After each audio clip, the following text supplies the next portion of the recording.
Someone buried it. Not time, not erosion. A person or a group following orders moved enough rubble to cover an entire complex of stone structures. A site already 7,000 years old when the first Egyptian pyramid went up. They buried it, walked away. Göbekli Tepe sat under that fill for nearly 12,000 years. You've probably seen the videos about how old it is, how it rewrites human history, how hunter-gatherers built it. Fine, all of that is true, but none of it answers the thing that actually keeps me up. Why is it buried? Who decided? Why were the stones left intact instead of smashed? What were the builders thinking when they sealed all of it under meters of rubble and never came back? Archaeologists have been on this site for decades. They still don't have a name. They don't have a reason. What they have is Pillar 18, the central column of enclosure D. 2 arms carved into the stone, hands at the end of each arm, resting against what might be a belt. Someone gave a limestone pillar a body, and then someone buried it. That's the question. Put yourself in southeastern Turkey. Not now 12,000 years ago, around 9,600 BCE. The nearest permanent settlement is a day's walk,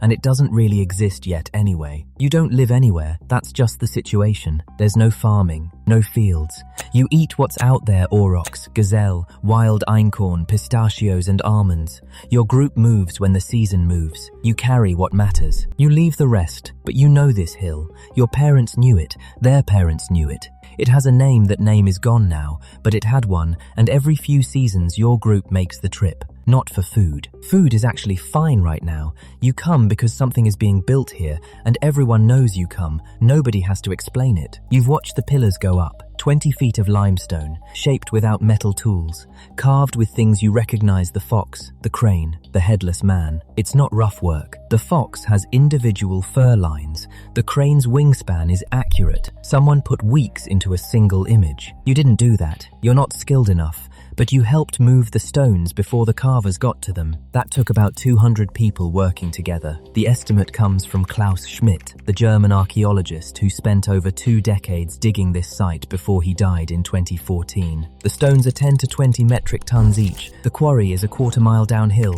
The ramps they used are gone. The stones are still there. It took years to carve those pillars. The quarry is a quarter-mile downhill. The ramps are gone. Someone got 200 people up that hill anyway, and then centuries later, someone got enough people back to fill the whole thing in. Same capacity, completely different purpose. That's what we need to explain. You're not desperate, that's the point. Desperate people don't do this. Your group has enough food, enough time, enough bodies that this hill can compete with everything else you need to be doing. You're spending surplus before a single field has been plowed. The story goes: farming first, then surplus, then organization, then you build. That's the sequence. Civilization 101. But you're standing here watching 20-ton stones go up a hill, and there isn't a farm anywhere. The buildings came before the farms. I find that genuinely disorienting, and I've read about it a dozen times. If you're here doing this, sustaining this across generations, then what your descendants call prehistoric isn't pre-civilization, it's pre-writing. They couldn't put your name down, so they decided you weren't really there. That's not a gap in the evidence. That's just a failure of imagination.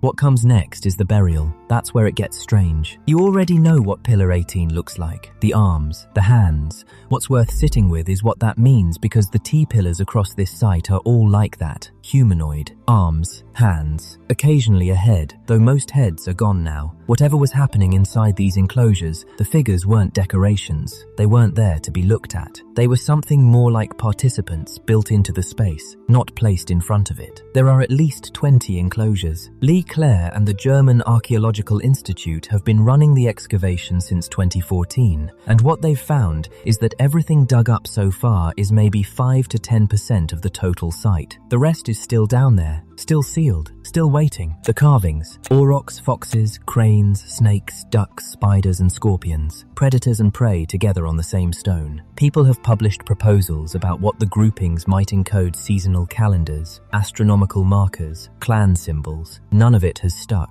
You can see the images, you just can't read them. Experimental archaeology has tried to replicate the carvings using only what the builders would have had: flint blades, stone hammers, bone chisels. The work is slow. Each animal relief, by most accounts, takes days rather than hours, and the people attempting the replications already know how to carve stone with photographs of the originals in front of them. The builders at Göbekli Tepe were working across dozens of pillars, without photographs, without the benefit of studying finished examples. That's not beginner work. That's the result of a tradition that had been running long enough that nobody thought of it as a tradition anymore. It was just how you did it, which means there were carvers before these carvers, a chain going back past the oldest stone on this hill into a period we have absolutely nothing from. Someone taught these people, someone taught that person. That knowledge moved through communities with no fixed home, no written anything, and whoever was carrying it kept deciding it was worth carrying. Walking away costs nothing. Hunter-gatherer communities abandoned sites all the time that was just life, but burying this one took years of work by people who didn't even have a fixed home. Someone looked at both options and chose the harder one. That person has no name. What organized that, we don't know. Nobody does. And I think that's actually the most unsettling thing about this site. Not the age, not the scale, but the fact that something with that much social weight behind it left zero trace of how it worked. Nothing. It just ran. And then it stopped. Somewhere between 8,800 and 8,000 BCE,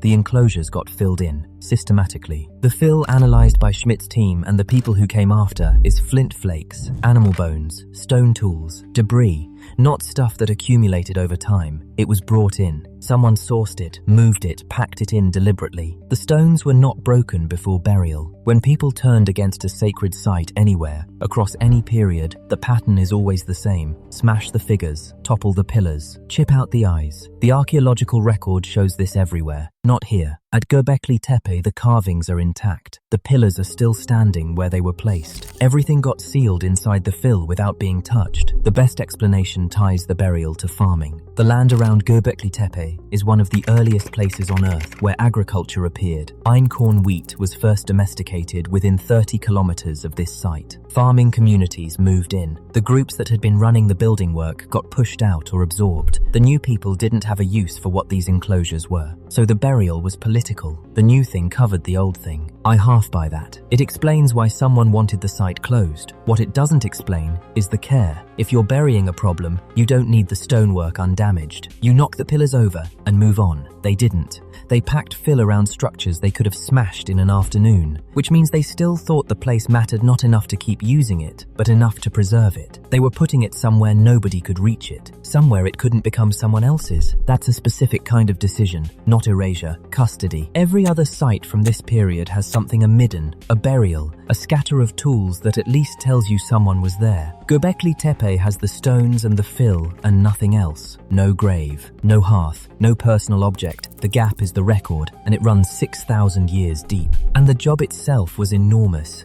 Thousands of cubic meters of fill material, sourced and carried in by people with no permanent base and no supply chain. Years of organized work. Someone ran it. That person left nothing, no name, no title, just the fill. The erasure wasn't complete. The builders left no writing, no names, no tablets, no records of any kind. Those tools didn't exist yet, but they left the site, and the site is evidence. Not of what they believed or what they called themselves or who was in charge, just that they existed, that they were organized, that they were doing it 6,000 years before the history books say any of this was possible. 6,000 years before the first Sumerian city, 7,000 before the first Egyptian pyramid, 8,000 before Linear B. We date the beginning of civilization to when writing appears because that's when the evidence appears. Those aren't the same thing, and the fact that we've conflated them for this long says more about us than it does about the people we're trying to study. Göbekli Tepe is evidence without writing, and it breaks the model, which is probably why it took so long to take seriously. The enclosures survived because they were sealed. 12,000 years of exposure without that fill, and the carvings are gone. The pillars are rubble. The site is a flat hill. The people who buried it saved it. They had no idea they were preserving the only proof that they existed.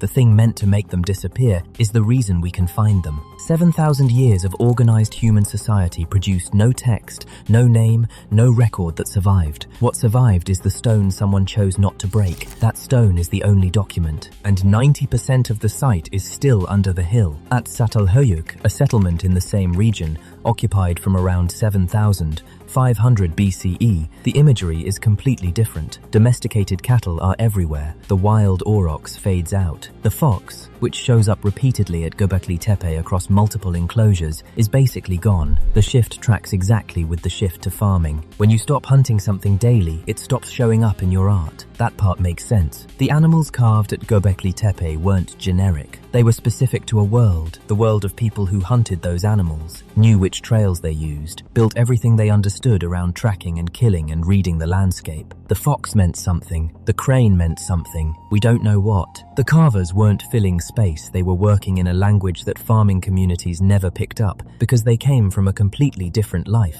That knowledge stopped at the agricultural line, wasn't taught, didn't carry. That's a real loss. Not a sentimental one, a practical one. A whole way of making sense of the world, built up across centuries, and it ended like a door that got closed and nobody noticed until it was too late to open it. That language went underground with the pillars, gone. What didn't go is harder to name. The same region produced the first agricultural settlements, the first villages, the first basic record keeping, the stuff that eventually became writing. The people who built Göbekli Tepe, or whoever absorbed them, carried one thing into that new world: the ability to get a lot of people to do something together and keep doing it. The symbols were gone. That wasn't. The cities are built on it. The first written records from Sumer, around 3400 BCE, are not literature, not prayers, not histories. They're grain counts, livestock tallies. The first thing writing got used for was inventory, and the people doing the counting left their names on the clay. Every civilization we can actually study, we study through what it wrote down.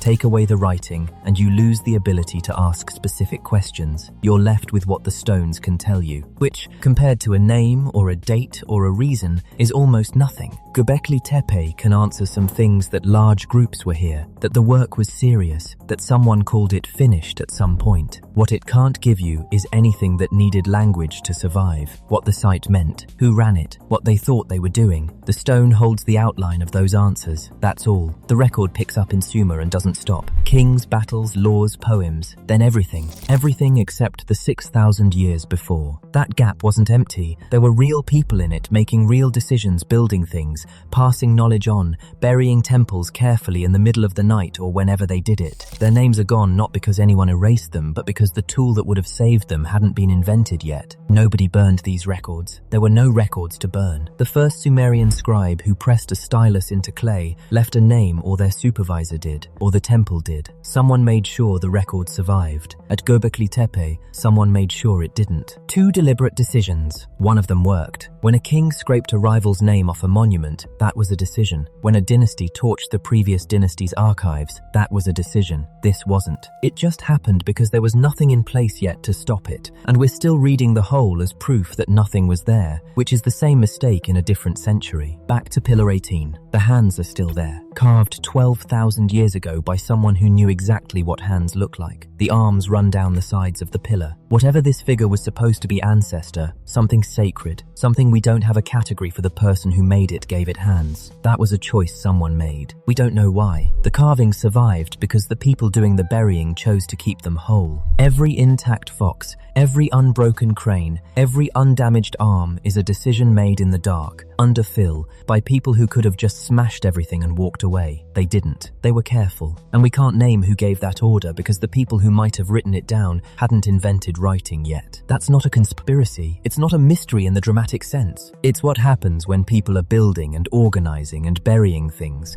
Before anyone thought to write any of it down, they vanish, and all that's left is a hole shaped like a civilization. We look at the hole and call it prehistory. We assume not much was happening. Most of the books say so. Göbekli Tepe says otherwise. They buried it carefully. They just couldn't bury the fact that they'd been there. They built something permanent. Then they erased themselves from it.